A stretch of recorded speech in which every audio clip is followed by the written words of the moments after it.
Hello everyone, চলে এসেছি আরও একটা নতুন মিনি ব্লগ নিয়ে। আজ তোমাদের সঙ্গে শেয়ার করব হোলির দিন আমরা কি কি করেছি। তো সকাল সকাল আগে ব্রেকফাস্টটা কমপ্লিট করে নিয়েছি পরোটা ও আলু ভাজার সঙ্গে। মিষ্টিও ছিল, বাট সকালবেলা আমি মিষ্টিটা একটু অ্যাভয়েড করেই চলি। তারপরেই শুরু হয়ে গেছে আমাদের হোলির প্রিপারেশন। একটু ফিকে ফিকে লাগছিল তাই আমি একটু লিপস্টিক পরে নিয়েছিলাম। তারপর প্রথমে আমি ঠাকুরের পায়ে আবির দিয়ে দিয়েছিলাম। এরপর আমি আমার ঠাকুর মানে আমার বাবা মায়ের পায়ে আবির দিয়ে দিয়েছিলাম। তারপর আর কিসের অপেক্ষা, বাড়ির সবাইকে নিয়ে শুরু করে দিলাম দোল খেলা। আমরা যখন আবির খেলছিলাম তার কিছুক্ষণ পরেই দেখি আমার স্টুডেন্টরা আমাকে রং দিতে এসেছে, যেটা দেখে আমার ভীষণই স্পেশাল ফিল হচ্ছিল। তারপর আমিও ওদের রং মাখিয়ে দিয়েছিলাম। এই বছর দোলে আর কোথাও বেরোনোর সেরকম প্ল্যানিং ছিল না, তাই বাড়িতেই এই বছর দোলটা কাটালাম।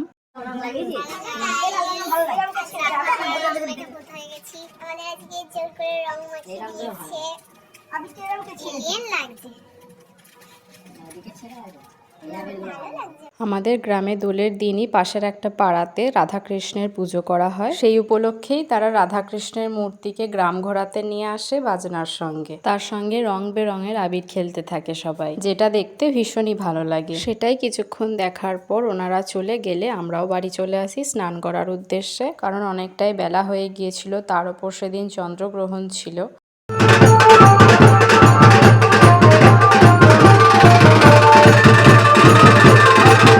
তো এই বছর দোলের দিনটা আমাদের এইরকম সিম্পলভাবেই কেটেছে। কেমন লাগলো ভিডিওটা অবশ্যই কমেন্টে জানিও, আর একটা লাইক করতে ভুলো না। দেখা হচ্ছে নেক্সট কোনো নতুন মিনি ভ্লগে। Stay tuned guys, by.